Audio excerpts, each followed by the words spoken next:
Okay, Rabbi Aviner, thank you for joining us on the Honors Philosophy Class podcast. It's a pleasure to have you here.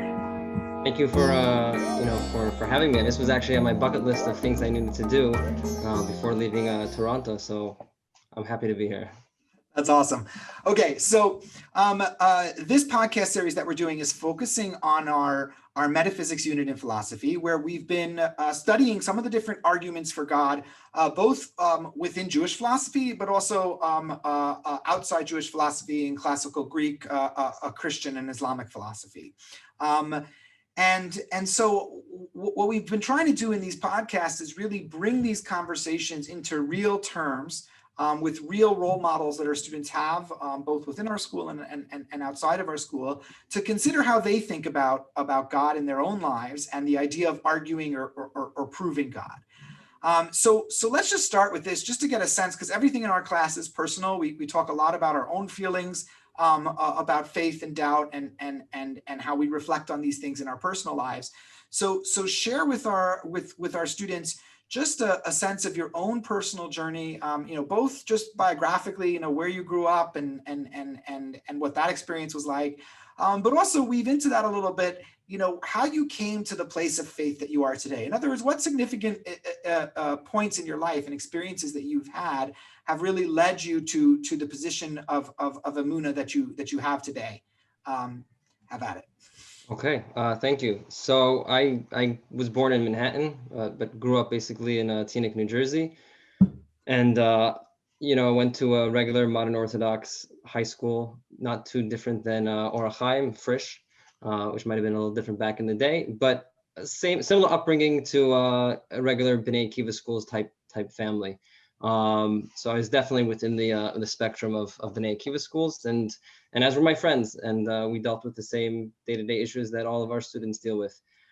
I recall it was me going to Israel after grade 12 was not a simple decision, not for me, not for my family. It was the height of the second Intifada. I'm talking about 2003.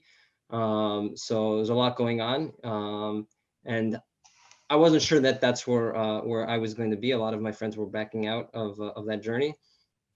But I made a jump and I said that this is important for me. This is what I want to do. I think actually something that happened that year really changed the way that I view things. I was the summer after grade 12. I worked in an auto body shop with cars. Another story, another podcast. But something that I realized that summer is, after spending a good couple of weeks working with cars, I found that when I was walking around the streets, I was looking at things differently. I'd see cars pass by, and all of a sudden I was thinking cars. I was like in car mode for a while. And something which may not be a novelty to many, but for a 17-year-old, 18-year-old at the time, for me to realize that what I spend my day doing and thinking about and what I put in my head affects the way that I see the world. And so I realized that I want to fill my head with as much things which can give me a positive experience of the world.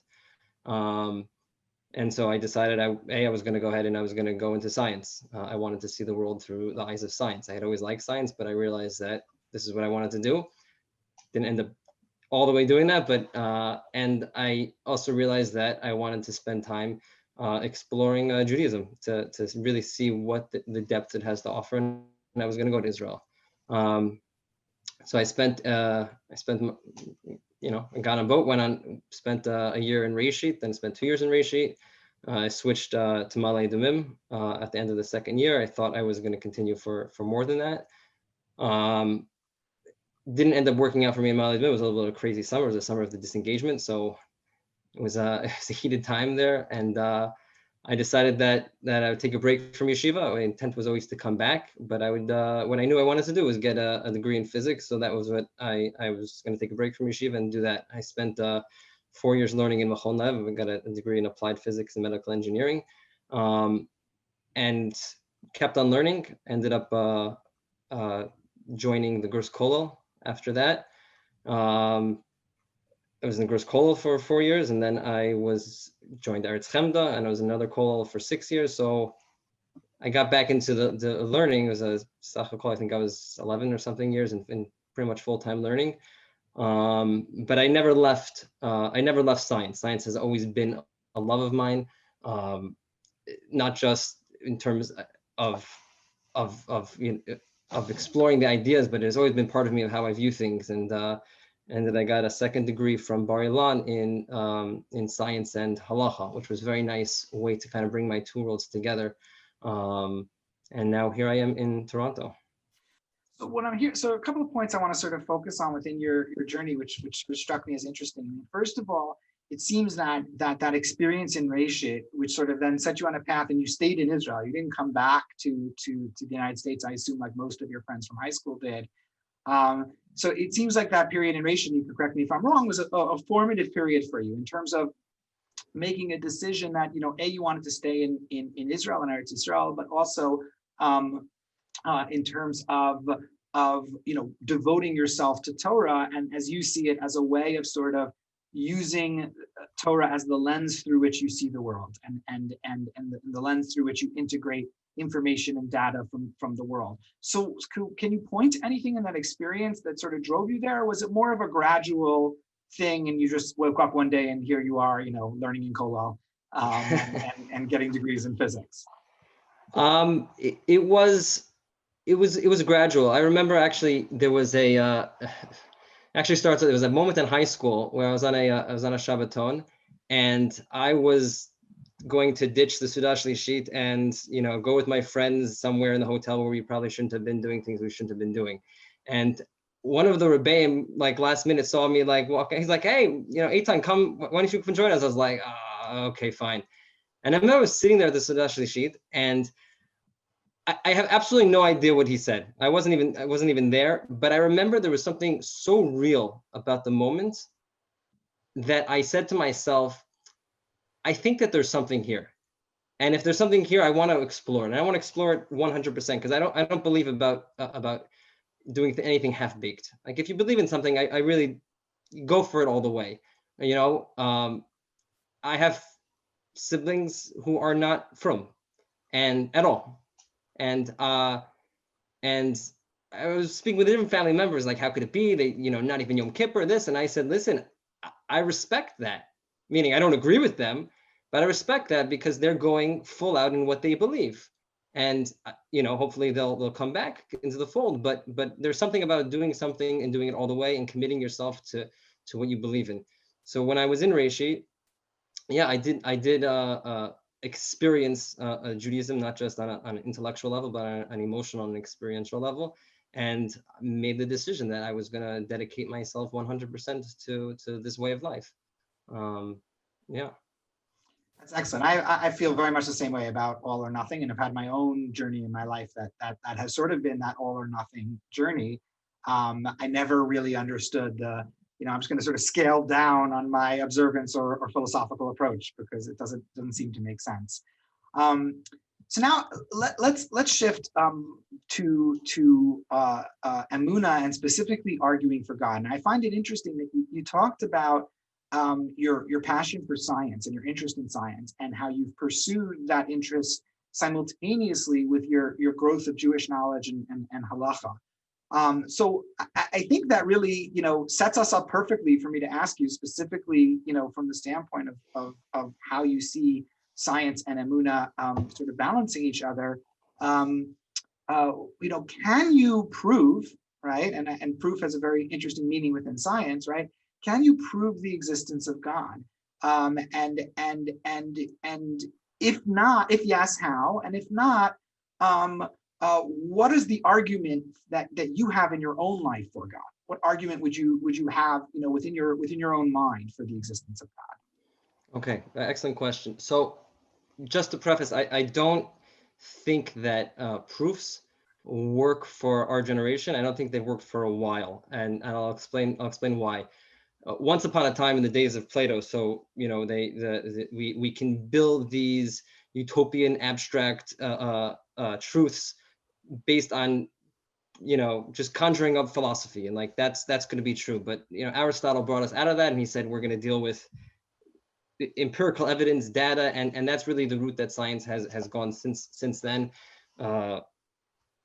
Scientific skepticism and has just brought it all the more so in the scientific method. We want to see something that we can touch the data, we can feel the data, we can repeat these tests and show that it's true. So when we look for proofs, I think especially in this generation, telling me some type of philosophical proof for God, I don't think does it for anybody.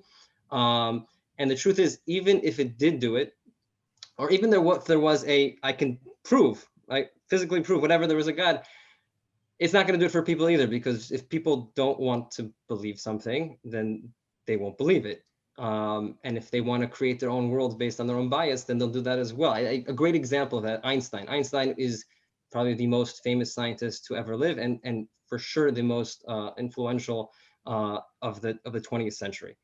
And to this day, what many people don't know is that what his greatest blunder, which he even refers to it is he fell into his own stuck way of viewing the world, and therefore missed out on the biggest discovery of the 20th century. Now, that's crazy because Einstein created the science of the 20th century, right? Revolutionized it in more than one way. But in his math, when he was trying to apply general relativity to on a broader level, if you can do that, so he basically came to the conclusion mathematically that that the universe was expanding, and that didn't fit with the way that he wanted the world to work. He wanted a static universe. So he's like, well, that doesn't make any sense. I don't want that to work. So he threw in a constant. He threw in a cosmological constant. He's like, okay, now I've swept it under the rug, right? And it was only 20 years later when Hubble came along and he realized the redshift and that we're expanding universe, and that Einstein became aware of this big mistake that he made. That because he wanted the world to be a certain way, he ignored the hardcore data that was right in front of him.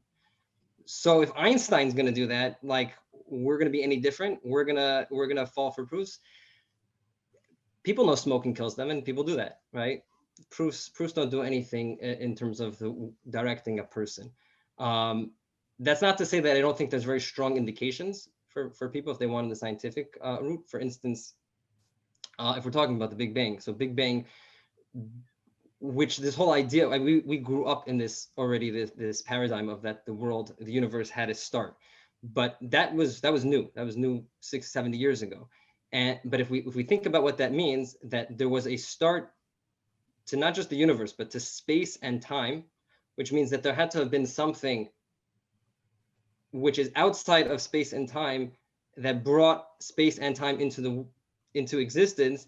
That's another way of just saying God, right? That is the God of creation.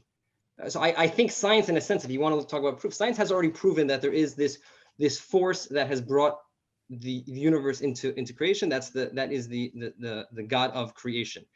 What science hasn't proven is whether that God of creation is active in my life or not, right? The God of Exodus. So that's okay. Now you're talking about it on a religious level of how much I have, but the idea that there's a God, I think that there's greater force. I think that science has proven that direction. Somebody wants to accept that, they accept it. Someone wants to reject it, they can reject it. Other things in science, It occurs to me that the choice there is either saying I don't know or God, but they're very similar in the sense that God, the God who starts the Big Bang, is so abstract and removed from daily life that he's almost just another way of saying I don't know, meaning I'm not capable of knowing. There's something beyond what my software can process. This isn't, so let's have to be careful, because this isn't one of those things where like, well, I don't know, so let me just say God. Mm-hmm. Science has quantum fluctuation. Fluctuation. They have come to the conclusion that it is a scientific theory that there is a force that is beyond time and space which brought it into being. That's the Bible's definition of God. So you want to call it quantum fluctuation or you want to call it God, it doesn't really make a difference. It's the same thing, right? It's not, I don't know. We're saying of that force. Now, what that means for me on a day-to-day life, so then that's a separate question, which I think comes into the next point of evolution.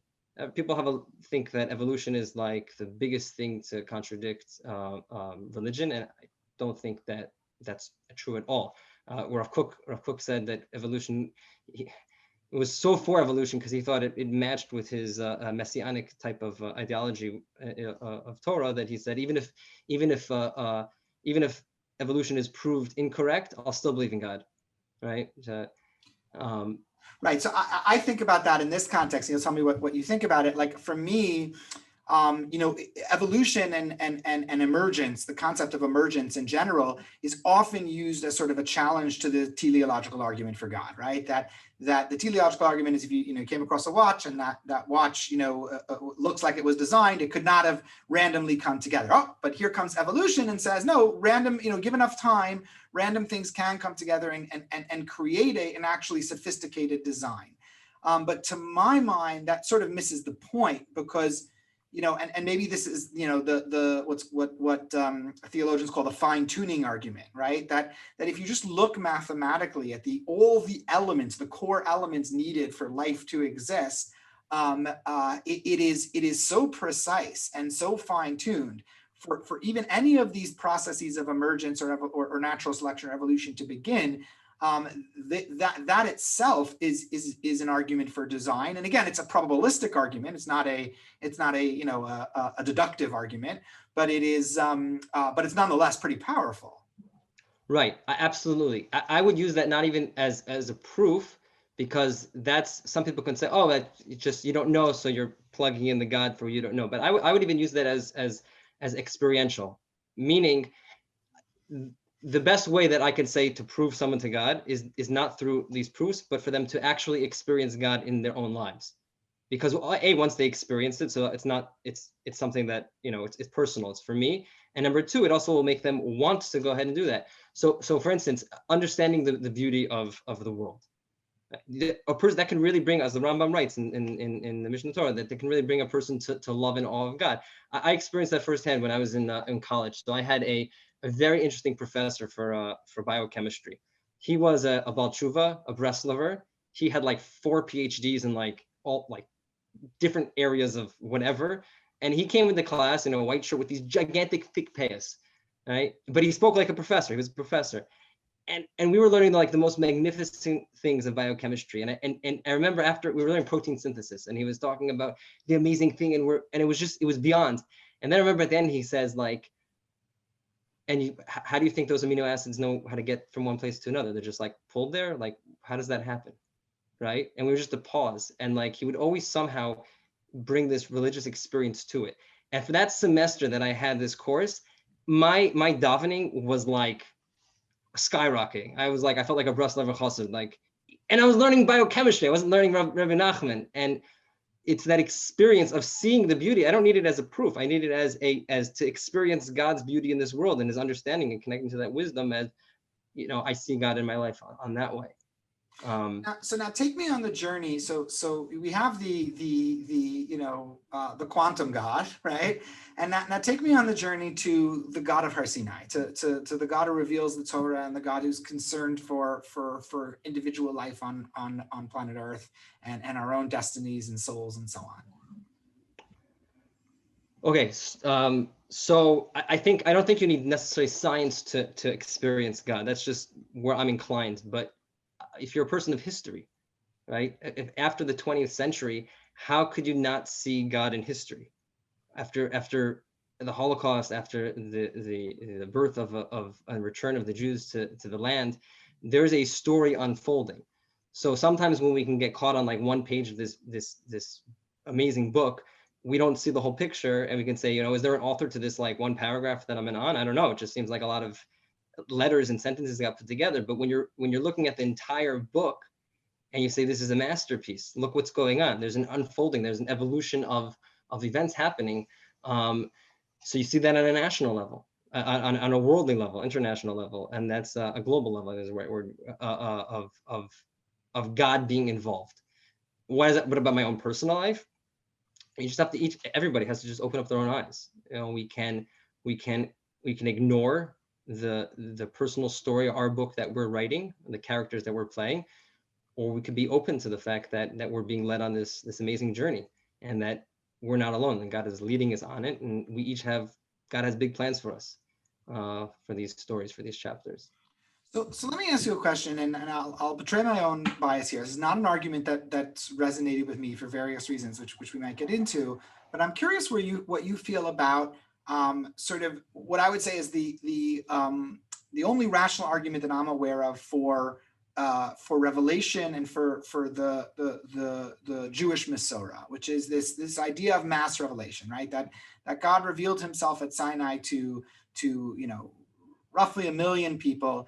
And that information, that story being passed down without interruption through the generations makes it highly unlikely that story could have been made up, because there was no one prophet who then, as a human being, convinced other people of what they saw.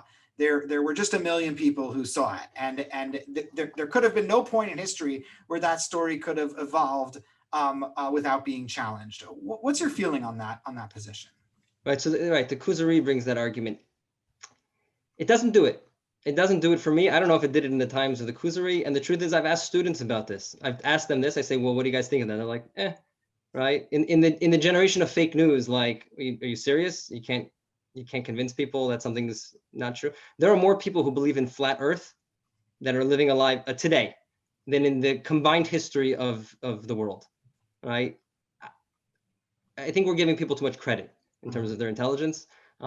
It doesn't, I'm not saying that that's not like an amazing thing, but as a proof, I find it pretty weak. I agree. I actually have not seen it from that point of view, and I like that approach of looking at it vis-a-vis today. To me, Ezra was always sort of a funny piece in that, right? Because you do have this point in the Torah where Ezra sort of comes back and reteaches Torah to people. So there even is a point of sort of revised history within there. So, okay, so for you, and I want to kind of summarize your thinking on this. So for you, there's a reasonable case to make that beyond the physical universe and the metaphysical universe, there is a God that has created and caused that, and you believe that's even a scientific case that could be made just based on what we now understand about the origins of the Big Bang. To then turn that into a God that impacts my life, that for you is about personal experience and seeing the world through your own eyes and your own perspective, which might be science, it might be history, it might be, your own emotional disposition. I mean, I talk to my students about, moments that I had where I was convinced I was an atheist and then found myself davening, right? And I knew I wasn't insane, so something was up, right? Like there was something going on inside me that I wasn't fully recognizing or realizing. And so I guess my last question will be, so if God is such a personal experience, then how am I to know that my Masorah, right, my sort of lineage and family history is the right personal experience? I mean, what if I experience something else? What if along the way I get interested in Buddhism or Hinduism, and that speaks to me in another way? Is there a compelling argument to say, I mean, doesn't everything just become relativistic at that point? Like, is there a compelling argument for me to say that, no, this is my Masorah, this is what I should believe in, or does it really just depend on my personal perspective? So that's a intense question. I think what we're seeing, or we've seen in this century, is that people are really on this exploration for deeper Torahs, and this is one of the reasons that Rav Kook was very much, he wanted to open up the Pandora's box and on teaching mysticism on a deep level, understandable level for the people, because people are thirsting, people are searching. That we're a generation of chutzpah is what Rav Kook refers to as holy kfira. Holy kfira means I'm going to reject Judaism because the way that it's being taught to me is so superficial that can't be the truth. And that a holy kofar can be on a higher level than a person who's doing Torah mitzvos and has such a simplistic understanding. And that was Rav Kook's really a novel approach to looking at people like that. And I think that's true. I don't think when people are going to, checking out Buddhism or whatever it is, they're looking for real ideas. And the truth is there might be real ideas there. But whatever real idea is there, I do think that they are in Judaism. So I say a person should blindly accept the religion? No, they shouldn't. But I do think that before they explore elsewhere, they should really understand the best they can about what their religion is really saying, and not necessarily a superficial presentation of it that they got from, Mora Honey in JK. So I will say that. Rabbi Aviner, thank you so much for coming on our podcast. I really appreciate it. Okay, I can't wait for the next one. I'll definitely I'll tune in to hear it. Awesome, thank you. Thank you.